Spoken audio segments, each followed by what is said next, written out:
Olá, tudo bem? Tudo bem com vocês? Sou Eduardo, professor de filosofia, e hoje a gente vai debater, né? A gente vai discutir aqui uma aula interessante, uma aula de filosofia, uma aula básica, né? Uma aula que traz o fundamento inicial da filosofia, trazendo para vocês o início, a origem da filosofia, a importância da filosofia, né? E discutiremos outros assuntos que possivelmente em outras aulas eles serão discutidos com mais aprofundado. Legal? Então vamos lá. Filosofia, que importante essa disciplina, né? Se nós soubéssemos a importância da filosofia para todo, para o ser humano como um todo, né? A formação da sua pessoa, do ser, a gente daria muito um valor bem maior a essa disciplina, ok? Então, a filosofia ela surgiu no século VI a.C., né? O primeiro filósofo que se tem conhecimento foi Tales de Mileto, né? Tales de Mileto foi o primeiro filósofo que nos livros da filosofia ocidental traz na sua narração como Tales o primeiro filósofo, né, ocidental. Mas quem realmente conceituou, quem trouxe esse conceito de filosofia foi Pitágoras. Né? Pitágoras foi quem deu esse conceito de filosofia, onde ele diz que ele não é um sábio, onde ele é, na verdade, um filósofo. E qual o sentido dessa palavra de filosofia? A filosofia tem a junção de duas palavras, filosofia, duas palavras gregas que significa amigo do conhecimento, ou amor ao conhecimento, né? Amigo da sabedoria. A junção dessas duas palavras na sua episteme, né? Na sua etimologia, é justamente isso, amigo do conhecimento, amor à sabedoria, ok? Então, a filosofia, ela, se você, a gente analisa ela em quatro períodos distintos, né? Filosofia antiga, filosofia medieval, filosofia moderna e a filosofia contemporânea, né? E cada momento da filosofia ela tem sua característica, né? O que ela trouxe, né? O que ela discutiu. Por exemplo, na filosofia antiga a gente vai trazer a questão da mitologia, né? O conhecimento mitológico, certo? O que é o conhecimento mitológico? Aquele conhecimento que foi transmitido, né, através dos mitos, né, essa narração fabulosa, né, de as aventuras dos deuses que existiam na época, e onde ele traz, ele tenta o conhecimento, ele tenta explicar os fenômenos da natureza através dos contos mitológicos, através da mitologia, né? E essa mitologia ela é riquíssima. Esse conhecimento mitológico ele não foi abandonado, ele não foi desprezado. Ao contrário, ele foi aproveitado, né? Então, dentro dessa filosofia antiga, a gente tem a mitologia e depois aí você vem a questão do pré-socrático, tipo Tales de Mileto. Tales de Mileto foi um pré-socrático, Anaximano, Anaximenes, Heráclito, Pitágoras, Eurícipo, né? Enfim, outros e outros pré-socráticos, que o que diferenciou os pré-socráticos de outros filósofos, né? Antes das ideias socráticas, antes de Sócrates, né? A preocupação dos pré-socráticos era justamente explicar, né, a origem, aquilo que ele chamou de arque, né? Arque, a origem de todas essas coisas através de um elemento, né, de uma substância originária única, de uma substância única. E Tales ele traz justamente isso, dizer que tudo é água, né? Sua essência, Tales diz que tudo é água. E cada filósofo pré-socrático foram conhecidos também como os filósofos da natureza, né? Os pré-socráticos foram os filósofos da natureza.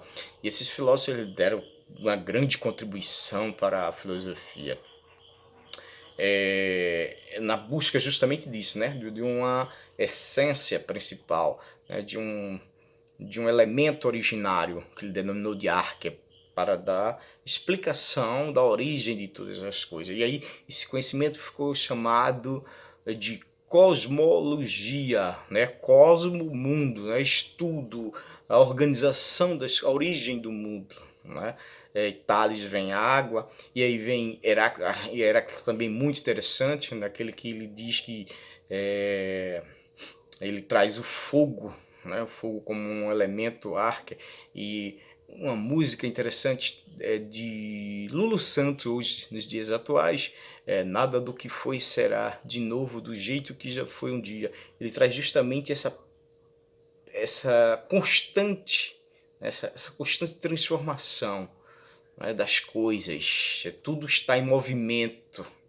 Né? Então, esses pré-socráticos, eles trabalharam o conhecimento através de escolas, eles fundaram várias escolas, né, distribuídas em diversas regiões ali da época, escola eleata, a jônica, né, a pitagórica, a atomista, Demócrito de Abdera, né, vem representar o atomismo ali no conhecimento pré-socrático, beleza? Mas aí a gente vai avançar, e aí a gente tem, na continuação disso, a gente tem Sócrates, né? Essas ideias de Sócrates, e eu considero a ideia de Sócrates, eu considero Sócrates como um marco, né? A mudança do momento filosófico, o momento da filosofia, com as ideias socráticas. É magnífica, né? Só sei que nada sei, conhece-te a ti mesmo, né? E a importância, né? A grande importância que Sócrates deu à filosofia, ela foi magnífica, né? Ele trabalhou com duas metodologias, né? Duas metodologias chamadas ironia e maiêutica, e depois a gente pode muito bem se aprofundar, entender essas duas metodologias para formar o conhecimento, né? Através de Sócrates, as ideias socráticas, né? Essa metodologia socrática, a ironia e a maiêutica, né? Sócrates, nossa, como foi importante, que relevância Sócrates teve, né, para a filosofia ocidental, né? Ele discursava, né? Ele caminhava nas ruas, né? Com jovens, tentando mostrar para eles o conhecimento, tentar fazer com que aquele conhecimento surgisse. Quando alguém perguntava a ele o que era o belo, o que é justiça, o que é liberdade, ele devolvia essa pergunta para que você formulasse. Ele se considerava um parteiro, né? O parteiro das ideias. Né? Então Sócrates, ele fazia com que o conhecimento surgisse de você. Ele fazia com que você formasse o seu conceito. Né? E ele foi obrigado, continuando, ele foi obrigado a tomar um veneno chamado cicuta, né? Tem um livro conhecido como um relato, né? O Apologia Socrática. E aí, se você quiser entender toda a história de Sócrates, você pode procurar a Apologia Socrática, onde vai narrar justamente a sua condenação. Ele foi obrigado a tomar esse veneno, e condenaram ele em falsas acusações, né, que ele estava tentando fazer com que os jovens se rebelassem, não acreditassem nos deuses, né, daquela época. Mas enfim, e aí Platão é magnífico. Platão foi aluno, né, de Sócrates. Platão com suas ideias, né, do mundo inteligível, mundo sensível. Platão, da alegoria das alegoria da caverna, né, que ele faz uma demonstração, ele traz ali naquela alegoria, né, naquele mito da alegoria, o homem, né, em busca do conhecimento, né, ele saindo da escuridão, do seu nada sei, né, para buscar o conhecimento fora. E esse conhecimento é muito bem representado pela luz do sol. né? E as amarras que estavam acorrentando aqueles homens dentro daquela caverna, né? Representando sua ignorância, só observando imagens, né? De uma fogueira que estava pegando fogo, né? E as sombras dessa fogueira representavam para ele tudo aquilo que ele conhecia. É magnífico essa alegoria de Platão, né? Platão significa ombros largos, né? Platão era um jovem, né? De uma sociedade, a sua família, uma família abastada, né? Uma família rica, né? E a ideia de Platão não era ser justamente filósofo, né? Mas enveredou por esse lado, dando, se admirando, né? As ideias socráticas. Então, outra questão também importante, de relevante, nós é a questão dos sofistas, né? Quem eram os sofistas, né? A gente também pode trabalhar isso em uma única aula. O sofismo representava professores viajantes que se deslocavam de cidades em cidades vendendo seu conhecimento.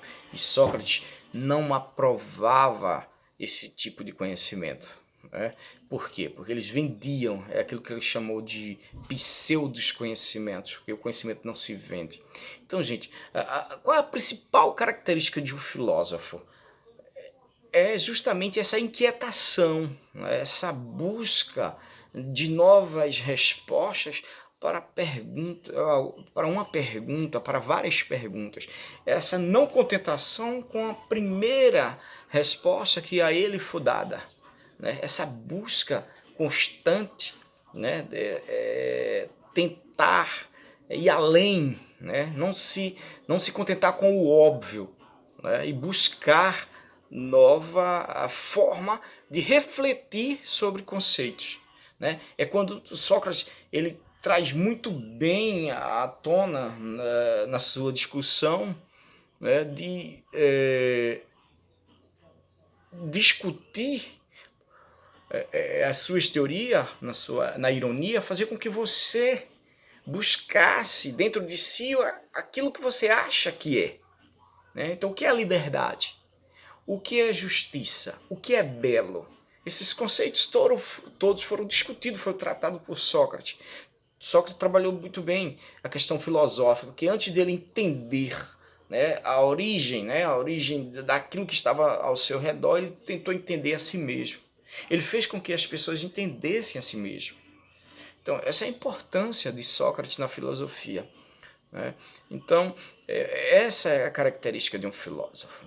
Resumindo para vocês, a filosofia nasceu no século 6 a.C., né, ali na Grécia Antiga, ela se dividindo-se em 4 períodos: filosofia antiga, filosofia medieval, filosofia moderna e filosofia contemporânea, certo? O sentido da palavra filosofia é amigo ou amante do conhecimento, amigo da sabedoria, enfim, né? Essa junção dessa filosofia, legal? A junção dessas duas palavras gregas, né? E se nós pegarmos aqui nessa discussão da filosofia, a gente passará um bom tempo apreciando o debate, e isso era importante. Não se forma o conhecimento se não houver um debate, se não houver uma discussão. E essa discussão tem que ser filosófica. É o papel principal da democracia, não é verdade? E a democracia ela foi muito bem trabalhada ali na Grécia, né? Na Grécia Antiga, ela surgiu ali na Grécia Antiga, a democracia, característica importante até os dias atuais, ok? Então, gente, ficamos por aqui, valeu?